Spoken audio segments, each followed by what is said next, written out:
Agosto de 1972. Jefes guerrilleros copan desde adentro el penal de máxima seguridad de Rawson. En un avión de línea secuestrado en el vecino aeropuerto de Trelew, huyen a Chile. ¿En qué momento, en qué reunión comienzan a planificar la fuga? La fuga del primer día que llegamos. ¿Qué plan tenían? Claro, consistía eso en hacer un túnel desde una de las celdas del pabellón, precisamente 5, que era el de donde estábamos todos los que ellos consideraban más peligrosos, hasta el paredón. ¿Y cuándo varía ese plan? Bueno, ese plan varía a partir de que Robbie plantea de hacer un proyecto distinto, ¿no? Entonces el plan consistía en copar la unidad carcelaria desde adentro, desde ahí fugar en vehículos hasta Trelew, en Trelew copar el aeropuerto y a un avión de línea que venía a esa hora subirnos y exigirle la ida para Chile. Entonces, claro, ese plan también se pudo hacer porque precisamente a raíz de una relación que tenía el gringo Mena ahí dentro de la cárcel con un guardia cárcel que se llamaba Facio, él colaboraba mucho con nosotros, ¿no? Y eso era a través de un pago. Nosotros le pagábamos le íbamos a pagar en esa época por el trabajo ese 10 millones de pesos. Y entonces precisamente a través de este guardiacárcel Facio fue que él, cuando iba tomando guardia, nos entraba a nosotros armamento. Entonces nos llegó a entrar 10 pistolas Browning, que fue con las que copamos el penal desde adentro. ¿Vive este guardiacárcel? No, por eso lo estoy diciendo, ¿no? ¿Y qué pasó con Facio? La mitad del dinero que nosotros teníamos que entregarle estaba pendiente de entrega para hacerla posteriormente. Se entrega después de la fuga. Entonces ahí llegó a conocimiento del ejército de esa situación, que faltaban de entregarle 5 millones de pesos. Entonces lo que nosotros nos enteramos después, que un día se presentó a la casa de Facio una persona que era evidentemente del ejército a entregarle el dinero que faltaba. Entonces él lo hizo entrar a la casa como aceptando reconociendo esa situación, y ahí es cuando lo apresan. ¿Y cómo fue la toma del penal? Entonces el plan consistía en ir copando los pabellones, eran 8 pabellones. Simultáneamente, un grupo ocupa un avión de pasajeros que llegaba en ese momento al aeropuerto de Trelew, pero la fuga se frustra parcialmente y solo logran escapar los principales jefes. De Chile fueron a Cuba. ¿Es verdad que le llevaron la llave del penal de regalo a Fidel? Sí, llevamos una llave ahí que teníamos en el penal, la llevamos a Cuba ahí. ¿Cuánto tiempo estuvieron viviendo en Cuba? Bueno, nosotros ahí estuvimos 2 meses, antes de fin de año ya estábamos de vuelta acá.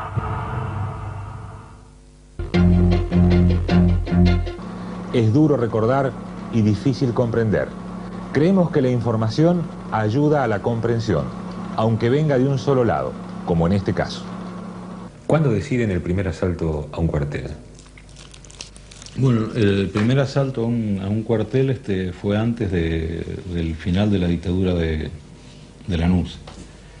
Eso fue en el año 72. Posteriormente nosotros en el caso nuestro, ya habíamos regresado de la fuga. Y fue el batallón 141 de comunicaciones de Córdoba, ¿no? ¿La actitud de ustedes cambió frente al gobierno constitucional de Cámpora? Nosotros ahí sacamos una declaración pública donde planteamos que no vamos a atacar al gobierno ni a las fuerzas que dependen del gobierno, del Ministerio del Interior, porque dependían del gobierno, pero que sí íbamos a continuar las acciones sobre los militares a partir de que considerábamos que ellos lo que estaban haciendo era esperando la oportunidad para volver a tener una incidencia completa en la política nacional. Diciembre de 1973. El ERP secuestra al norteamericano Victor Samuelson, gerente local de la empresa ESO. Es liberado al cabo de 4 meses de cautiverio. Se paga un rescate de $14 millones. Ejecutivos de empresas multinacionales empiezan a salir del país. Por averiguaciones que hicimos, nosotros teníamos la convicción, digamos, de que se trataba de un hijo natural de Rockefeller. ¿Qué papel jugó usted? Bueno, el rol mío en la parte operativa, ninguna, solo el conocimiento del plan de acción, la revisión del plan de acción y después en la parte de la negociación ya, ¿no? ¿Cuánto pidieron por la liberación y cómo fueron las negociaciones? Bueno, por la liberación se habían pedido 10 millones de dólares, más reivindicaciones, como dije, para los trabajadores de eso. Las negociaciones comenzaron de parte nuestra a través de un compañero que se reunía con un representante de la empresa ESO. Esas negociaciones al principio no, digamos, no, como que la empresa no quería. En realidad el negociador de la empresa ahí logró, podríamos decir, dominar en cierta medida al compañero nuestro que negociaba con él. ¿Y entonces qué hicieron? Bueno, entonces cambiamos el negociador y el compañero, por iniciativa propia, le solicitó 14 millones de dólares. ¿Le pidió para rebajar? Claro, en vez de rebajarlo aumentó, digamos, le pidió 14, pero eso fue por iniciativa propia, porque yo fui el que le transmitía lo que tenía que hacer. Al contado tenía que ser. Tenía que ser al contado. Pero era una cantidad inmensa, porque nosotros además le habíamos pedido que no todos fueran billetes de 100 dólares, sino que venían billetes de 20 dólares, de 50 dólares y de 100 dólares. Entonces era, bueno, una cosa, una montaña de dinero que yo nunca había visto ni jamás volví a ver. ¿Quién la recibió?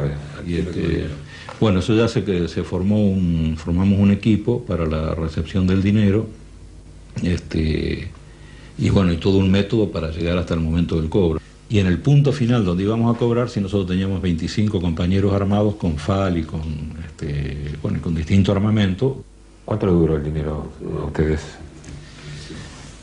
Y ese dinero, yo en tiempo no sé, pero tampoco duró tanto, porque claro, la guerrilla en esa época tenía muchas necesidades, entonces había compras de armamento, compras de vehículos, compras de casas, viajes, y bueno, era como, digamos, como parte de la obtención de recursos, no solo para el RP, sino para el conjunto de esas organizaciones, ¿no? El MIR de Chile, el MLN de Uruguay y el ELN de Bolivia. Enero de 1974. Es asaltado el regimiento blindado de Azul, en el centro de la provincia de Buenos Aires. El copamiento fracasa. ¿Por qué eligieron Azul y quién eligió Azul? Bueno, Azul se eligió porque, bueno, primero por la cantidad de armamento que había. ¿Cuál fue tu rol en Azul? Yo dirigí la toma de Azul. ¿Cuántos guerrilleros participaron? Y ahí participaron unos más o menos 100 compañeros, entre los cuales estaba Roberto Sánchez, un compañero que murió en la tablada, estaba Hugo Irurzún. Febrero de 1974. Se instala una unidad del ERP en el monte Tucumano. ¿Ustedes creyeron en algún momento que podían controlar una zona liberada en el monte Tucumano? Claro que sí, como no. Nosotros pensábamos que ese era el propósito, ¿no? Claro que, bueno, tuvimos cosas que después analizamos como errores de táctica guerrillera. ¿Tucumán significó una derrota? Bueno, en cierta medida sí, porque bueno, la intención nuestra era la de desarrollar la guerrilla ahí con el propósito de formar una unidad militar cada vez más poderosa, que llegara un momento que estuviera en condiciones de dar batallas decisivas contra el ejército. ¿Cuántos combatientes llegó a tener en su apogeo el ERP? Bueno, llegamos a tener en militancia, digamos, considerado militante, es decir, organizado, con actividad política permanente, unos 3.000 compañeros. ¿En qué año fue eso? Eso fue en el año 75. Y en la parte militar, unos 600 compañeros. Siguieron el desastroso ataque al cuartel de Montechingolo, el golpe de Estado de 1976, la muerte de Santucho y la dispersión del ERP, su participación junto a los sandinistas en Nicaragua. Es imposible sintetizar 6 horas de conversación con Gorriarán en un solo informe. Su penúltima aparición espectacular fue la Operación Reptil, en Paraguay. Septiembre de 1980. El derrocado dictador de Nicaragua, Anastasio Somoza, es acribillado en Asunción, donde se había refugiado. ¿La decisión de matar a Somoza fue suya o se la pidió el sandinista? No, fue una decisión nuestra, digamos, una idea nuestra, que sí nosotros comunicamos a los sandinistas y que tuvo aprobación. ¿Cuándo comienzan a planificar? Y nosotros habremos comenzado a principios del 80. Y fuimos a Paraguay, hicimos una preparación previa en Colombia. Previa me refiero a prácticas de tiro, de chequeos, porque lo único que conocíamos era que estaba en Paraguay. 4 meses y medio antes de septiembre ya entraron los primeros compañeros ahí, que eran Roberto Sánchez y una compañera que hoy milita en el MTP. Roberto Sánchez, alias El Gordo, Farfán, miembro del ERP, colectivero y camionero. Estuvo con los sandinistas y fue jefe policial en Managua. Muere en la Tablada y le pisan la cabeza con un blindado. Fueron a Asunción. O sea que ahí participamos 8 compañeros en la operación esa. Lo que más costó fue ubicarlo. Entonces la compañera, esta que cuento que milita en el MTP, se le ocurrió a ella por iniciativa propia una forma de averiguarlo. Y ella estaba en un hotel ahí en Asunción y tomó un taxi y le dijo al taxista: mire, estoy buscando una peluquería de mujeres que queda a 1 cuadra de la casa de Somoza. Entonces, buscaron por ahí, como que no la encontraron, entonces averiguó el taxista y dice: no, ahí no vive más Somoza. Entonces el taxista se fue con ella hasta una delegación de la policía ahí en Asunción y le preguntó a la policía dónde vivía Somoza. Y la policía fue la que le dijo al taxista dónde vivía Somoza. Ahí detectamos la casa de Somoza. ¿Y después qué hicieron? Se nos ocurrió, como para tratar de tener un conocimiento más profundo sobre los movimientos de Somoza, de comprar uno de los kioscos que había en la esquina de él, y fue uno de los compañeros ahí y le ofreció al kiosco de asociarse a él.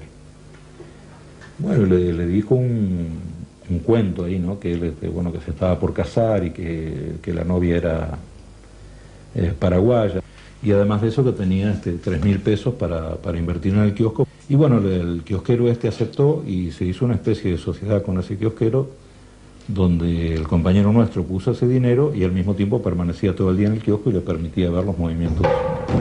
El grupo alquiló una lujosa residencia frente a la cual Somoza pasaba regularmente. El ataque fue concretado por Gorriarán, Roberto Sánchez y Hugo Irurzu, alias Santiago. Hacía una seña, ahí salía Santiago, que era quien le tenía que tirar con un lanzacohetes RPG-2. Entonces, cuando llega el momento de la acción, nosotros recibimos la señal de que viene Somoza, hacemos todo como estaba previsto, salgo yo, Roberto se coloca con la camioneta en la salida del garaje, Santiago se coloca en el jardín, y cuando veo que ya le tiene que disparar, siento un ruido atrás y veo que no dispara. Entonces me doy vuelta y lo veo a él que está en el suelo sacando un cohete y colocando otro, porque teníamos solamente 2 cohetes de eso. Falla eso, Roberto corta el tráfico y Somoza queda el auto de Somoza justo enfrente mío, a 3 metros mío. Entonces yo tenía un fusil M16. Entonces me encuentro ante esa situación y yo tiro sobre él, ¿no? Tiro todo el cargador, eran 30 disparos sobre el chofer. Pero ¿qué pasa? Cuando yo estoy tirando, la guardia se baja del auto, se pone en una tapia que dividía con la casa vecina y nos comienza a tirar a Santiago y a mí, pero a 5 metros, ¿no? Y en ese momento el que nos salva la vida a los dos es Roberto Sánchez, porque él desde la camioneta se coloca detrás de la camioneta y dispara sobre la guardia con un FAL. Cuando él dispara con el FAL, levanta varios ladrillos donde estaba la guardia y la guardia ahí se tira al piso, porque además yo ya no tenía munición. Y cuando nosotros vamos a la puerta, el auto de Somoza, no sé por qué razón, que estaba parado frente a la puerta de la casa, avanza un poquito así y queda contra la vereda a la altura del garaje de la casa, entre la camioneta y la puerta de la casa. Y entonces yo le voy a decir a Santiago que tire con el cohete, con el RPG-7, y antes que yo le diga que tire, él ya tira. Y ahí, lógicamente le da, ¿no? La muerte de Somoza, prototipo de dictador del tercer mundo, causó conmoción internacional. En Nicaragua los sandinistas lo celebraron. El grupo de Gorriarán logró escapar, salvo Irurzún, capturado y muerto por la policía.